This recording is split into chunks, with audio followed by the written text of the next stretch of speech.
Welcome back, everybody. We're diving into Chapter 3 of the Book of Why today. Written by Judea Pearl and Dana McKenzie. Right. And this chapter is really about a fascinating tool called Bayesian networks. Mm. And Amir Rafai prepared this summary for us. Yes. So Bayesian networks, they're kind of like this really interesting way to uncover causes from evidence. You know, a little bit like detectives. Exactly, like detectives, but using math. Yeah. So you might be surprised to know that this same technology that we're talking about today was actually used to solve a really tragic real-world mystery. Yes, a very sad one. The downing of Malaysia Airlines Flight 17. Right. Investigators at the Netherlands Forensic Institute, they were facing this heartbreaking challenge. They had to try to identify the remains of 298 victims. Oh, wow. And we're talking, remains that were very badly burned. DNA was degraded. They had very limited access to the crash site itself. Right. And for many of the victims, there were no pre-existing DNA records. That sounds like an incredibly daunting task. I mean, how do they even begin to approach something like that? Well, the NFI had a secret weapon, a software called Bonaparte. Okay. And this software was special because it used Bayesian networks to analyze DNA. And it could take DNA from various family members, even distant relatives. And they were able to use this to make identifications. By December 2014, they had actually identified 294 victims. Wow, that's remarkable. That really highlights the power and how quick this approach can be when it comes to these really complex real-world situations where traditional methods just might fall short. What I find so fascinating is the same technology that we're talking about, Bayesian networks, it's kind of working quietly behind the scenes in so many areas of our lives. It really is. You can say it's woven into the fabric of our tech-driven world. Yeah. Think about it. You use speech recognition on your smartphone. Yeah, all the time. Spam filters are keeping your inbox clean. The weather forecasts you're checking to make your weekend plans, even the way your cell phone can pick your call out of thousands of others. Wow. These all rely on Bayesian networks. So every time I ask my phone for directions, I'm unknowingly using this powerful tool. It's pretty amazing. You are. But before we get too carried away, can we take a step back? Can we sort of like dive into how these networks work? Where does it all begin? Well, it all starts with an 18th century Presbyterian minister, Okay. Thomas Bayes. He had a passion for mathematics, Okay. and he grappled with a question that had both mathematical and philosophical implications. How much evidence do we need to be convinced that something improbable has happened? This question, this very question, led him to develop what we call Bayes' rule, Okay. which is a seemingly simple equation, but it connects what we already know with new evidence to update our beliefs. I'm intrigued. Can you give us a more concrete example of how this rule works in practice? Okay, let's imagine you're a doctor, and a patient comes in with certain symptoms. Now you know the base rate of various diseases in the population, how common they are. Okay. Then you run some tests. Right. And these tests have a certain accuracy rate. So Bayes' rule helps you to combine these test results with your prior knowledge about these diseases to calculate the probability that the patient actually has each disease. So it's not just about the test results in isolation, but about integrating them with this bigger picture, the context of how common these diseases are in the first place. That sounds like a more nuanced way to approach diagnosis. Exactly. And this principle applies beyond medicine. Let's say you're trying to figure out how likely a certain event is going to happen, like maybe a stock market crash. You can use things like historical data. You could use expert opinions. You can use current economic indicators as your prior knowledge. And then you can incorporate new information, like let's say company earnings reports or political events, to update your assessment using Bayes' rule. So it's like having a constantly evolving model of the world where we're continually refining our understanding based on new evidence as it comes in. But how does this relate to the Bayesian networks that we were talking about earlier? Are they essentially just a large-scale application of Bayes' rule? Well, they're definitely built upon that foundation of Bayes' rule. Okay. But Bayesian networks take it a step further. They allow us to model complex systems with multiple interrelated variables. Imagine a network of nodes. Each of these nodes represents a variable, and the arrows between them represent the causal relationships. So it's kind of like a map of probabilities, where each node is influencing its neighbors, and they're all constantly updating their beliefs based on the information they're receiving? Precisely. And this is where the concept of belief propagation comes in. Each node sends messages to its neighbors, sharing information about its current state of belief. These messages, they contain things like conditional probabilities and likelihood ratios. Yeah. And these help each node to refine its own beliefs based on the collective wisdom of the entire network. It sounds incredibly intricate, like this complex dance of information flowing through the network. But how do we actually construct these networks? And how do we ensure that they're accurate reflections of the real world? Well, building a Bayesian network involves defining the variables first. Okay. You have to establish the causal relationships between them, and then you have to quantify those relationships with conditional probabilities. Right. And this often requires expert knowledge. You need data analysis and careful model validation. So it's not just a plug-and-play system. It requires a deep understanding of the domain that you're modeling and a very rigorous approach to ensure that the network is accurately capturing the underlying causal relationships. That's right. The power of Bayesian networks really lies in their ability to represent and reason about complex systems, but there's uncertainty involved. And the accuracy of their predictions totally depends on the quality of the model and the data you're using to inform it. That makes sense. So back to that M817 example we were talking about. Yeah. How did Bonaparte actually use a Bayesian network to identify the victims? It just sounds so complex. Well, Bonaparte took the family pedigrees of the victims and it transformed them into a massive Bayesian network. It's like a family tree, but with DNA information embedded within it. And the network, it treated unknown alleles as what we call hidden variables and used belief propagation to calculate the likelihood of a DNA sample fitting a specific individual within that family tree. So the network could essentially take information from multiple relatives, even distant ones, to make those identifications. It's far more powerful than those traditional DNA matching techniques that might rely on just a single close relative. Exactly. But you mentioned earlier that we probably have a Bayesian network in our pockets right now. I'm really curious. What did you mean by that? Well, think about your cell phone. Your cell phone, in order for it to ensure clear communication despite all the noisy signals out there, Right.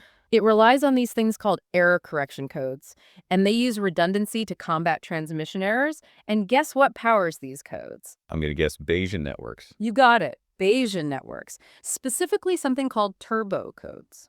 So my cell phone is using these sophisticated mathematical algorithms based on 18th century probability theory to send things like, I don't know, cat memes and text messages. Exactly, that's right. That's crazy. These turbo codes, they were developed by a guy named Claude Barrou.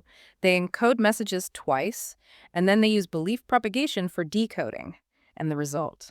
Improved battery life, wider coverage, and a smoother user experience. All thanks to Bayesian networks. All thanks to Bayesian networks. It's incredible to think that something so complex is playing such a fundamental role in our everyday lives. It seems like Bayesian networks aren't just these abstract mathematical concepts. They're actively shaping our world, solving real problems. From, identifying disaster victims to improving our cell phone performance. That's right. But we've only just begun to explore the true potential of these networks, because when we combine them with the power of causal diagrams, which we're going to get into next, Yes. we unlock an even deeper level of understanding. We move beyond simple associations to truly understand cause and effect. I'm definitely intrigued to hear more about that. It sounds like we're about to take our understanding of causality to a whole new level. We are. And, to really appreciate the significance of these causal diagrams, we have to look at how traditional statisticians have approached causality, even with their self-imposed limitations. You mean their famous aversion to actually using the word cause? Exactly, Well- yeah. It's really fascinating how the founders of the field of statistics basically purged causal language from the whole field. Yet there's this one scenario where they actually do allow talk of cause and effect, Okay. the randomized controlled trial, Yes. The RCT, the gold standard. the gold standard of Uh, research. Right. You randomly assign participants to either receive a treatment or not, and then you compare the outcomes, like when they're testing a new drug or something. That's a great example, exactly. Yeah. In the context of RCTs, both traditional statisticians and, people in the field of causal inference agree on the meaning of A causes B. Okay. But this heavy reliance on randomization, it has its own limitations. Why do you think randomization is so crucial for establishing causation in the first place?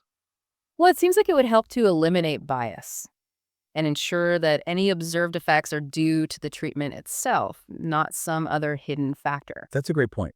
It all comes down to this concept called confounding. Okay. So imagine you are studying whether exercise reduces the risk of heart disease. Okay. Now, you might find a correlation there. But what if the people who exercise also tend to eat healthier diets? Right. And it's the diet that's really driving that reduced risk. So in that case, diet would be like a confounder. It's a hidden variable that makes it look like exercise is the cause when it might not actually be. Exactly. That's a perfect example. And I guess randomization would help make sure that those who exercise and those who don't are similar in other ways, like diet in this case. Yeah. So it would minimize the impact of those confounders. Exactly. Randomization is like this powerful equalizer. It distributes those confounders evenly across both groups. It's like shuffling a deck of cards to make sure every player has a fair hand. Right, right. Makes sense. However, even with this powerful tool of randomization, RCTs have their drawbacks. They can be expensive, they can be time-consuming, and sometimes even ethically questionable. Right. You can't randomly assign people to start smoking to study the long-term effects.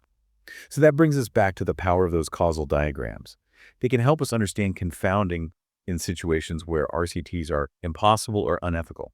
It's like having a roadmap that reveals those potential pitfalls or detours when we're trying to uncover causal relationships. That's a great way to put it. Precisely. Yeah. Causal diagrams help us to visualize those relationships between all those variables, to identify potential confounders and determine how to account for them, even in observational studies where we can't manipulate the variables directly. So we're moving beyond just the limitations of those RCTs then, Yes. and using causal diagrams to sort of explore causality in these much more complex and nuanced scenarios. Exactly. But how do we actually use these diagrams to actually accomplish that? Well, remember those three fundamental junctions that we talked about? Chains, forks, and colliders. Yeah. Each of these represents a distinct pattern of causal flow and leaves behind these unique fingerprints in the data. Okay. And those junctions, together with a powerful concept called D-separation, they become the real driving force of our causal inference engine. Yes, D-separation. Those gifts from the guides, as Pearl calls them. Revealing the secrets of the causal process. I'm eager to hear more about how D-separation works. Well, essentially, D-separation acts as a set of rules for how we can interpret the patterns that we observe in the data through the lens of our causal diagram. Okay. It basically guides us in determining which variables need to be controlled for to accurately estimate that true causal effect. And it eliminates those spurious correlations that can sometimes lead us astray. So it's kind of like a decoder ring Mm. that helps us decipher this language of causality that's hidden within the data. This is starting to sound pretty powerful. Can you give us like a concrete example of how this might work in practice? Sure. Imagine that we are studying the relationship between income and happiness. Okay. Now, we might observe a positive correlation there, higher income, higher happiness. But is that a direct causal relationship? Or are there other factors that play a role? Perhaps people with higher incomes tend to have better access to healthcare, which then improves their well-being and their happiness. So in this case, healthcare access would be a potential confounder, Exactly. muddying the waters between the relationship of income and happiness. It would. And so a causal diagram would help us to untangle all those relationships and see whether that effect of income on happiness is direct or if it's mediated through something like healthcare access. And by applying those principles of D-separation, we could then determine which variables to control for in our analysis to really isolate that true causal effect of income on happiness. Exactly. And this allows us to move beyond just simply observing correlations to really understanding the mechanisms by which those causes lead to effects. This is really fascinating. It's like we're moving from this black box understanding of these relationships to actually being able to look inside and see how the gears are turning. That's a good analogy. Yeah. Yeah. But I imagine this level of analysis can get very complex, especially when we're dealing with real-world scenarios with multiple variables and these intricate relationships. It definitely can. And that's why causal diagrams and all the tools of causal inference that we've been talking about are so powerful. They provide a systematic and a rigorous way to approach these really complex problems. And they help us navigate that intricate web of causality and hopefully arrive at more accurate and meaningful conclusions. This has been incredibly insightful. We've journeyed from the foundations of Bayes' rule to this intricate world of Bayesian networks, and now to this powerful lens of causal diagrams. Mhm. I'm starting to see how all of these tools working together can really revolutionize our understanding of the world around us. They really can, and this is just the beginning. In the next part, we'll actually explore how these concepts are being applied in all sorts of diverse fields, everything from medicine to economics, to really answer those why questions that drive human curiosity and hopefully empower us to make more informed decisions. All right, so we've laid this groundwork. We've explored how powerful these Bayesian networks are and how causal diagrams can help us untangle these complex relationships. Now, I'm really excited to see these concepts in action. Can you share some real-world examples of how they're being used to solve these problems and answer those why questions? Sure, let's start with something close to home. Your health. Bayesian networks. They are revolutionizing medical diagnostics. Okay. Imagine this network that represents a vast array of diseases, symptoms, risk factors, and test results, all interconnected based on medical knowledge and tons of data. So it's like a supercharged version of those symptom checker apps that we see online. Yeah. But with a much deeper level of sophistication and accuracy, that sounds like a really valuable tool for physicians. It is. By inputting a patient's symptoms and their medical history, their test results, the network can calculate the probabilities of different diagnoses. And this can help doctors make better, more informed, and personalized decisions. That's amazing. It's like having a team of specialists in your pocket, weighing all the evidence and providing this comprehensive assessment. Are there other applications in healthcare beyond just diagnosis? Absolutely. They are being used for treatment planning, predicting patient outcomes, even personalizing medicine based on an individual's genetic profile. So it's like moving from this one-size-fits-all approach to healthcare to a much more tailored, individualized approach, which makes a lot of sense. What about other fields? How are these tools being used outside of medicine? Well, let's shift gears and look at economics. Economists are leveraging causal diagrams to unravel those complex relationships between economic factors, things like education, income, employment, and how they influence each other. Right. They're also using these tools to actually evaluate the impact of social policies, things like welfare programs or educational reforms. That's so valuable. It's like having this way to anticipate the potential consequences of different policy choices before they're even implemented. Exactly. And it's not just predicting those outcomes, but understanding the how and the why behind them. Right. For instance, does a job training program directly increase employment, or does it work by boosting participants' confidence and motivation, which then leads to better job outcomes? Causal diagrams can help us to tease apart those different pathways. So we can actually see not only whether a policy works or not, but the mechanisms by which it achieves its effect. That's so crucial for designing truly effective interventions.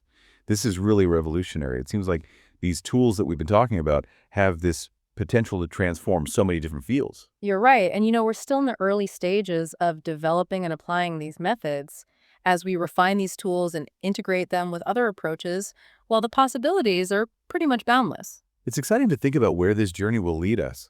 We've seen how Bayesian networks and causal diagrams have moved us from just observing correlations to understanding the why behind those relationships. It's really opening up this whole new world of understanding. And as we've learned, this deeper understanding is so crucial for making better decisions in all aspects of our lives, whether it's choosing the right medical treatment, designing effective economic policies, or just navigating the complexities of the world around us. So what does this all mean for our listeners? Yeah. I think it means we're entering this new era of data-driven decision-making, where we're not just passively observing these patterns, but we're actively seeking to understand the causal forces that are shaping our world. And this understanding empowers us to make more informed choices, intervene more effectively, and ultimately create a better future for ourselves and for generations to come. That's a really powerful message to end on. So as you go about your day, consider those hidden Bayesian networks that are quietly working behind the scenes, shaping your experiences, from filtering your emails to decoding the voices of your loved ones. And remember, by embracing the logic of these causal diagrams, we can move beyond simply asking what, to boldly asking why. Keep exploring, keep questioning, and keep seeking those answers that lie just beyond the surface. Until next time.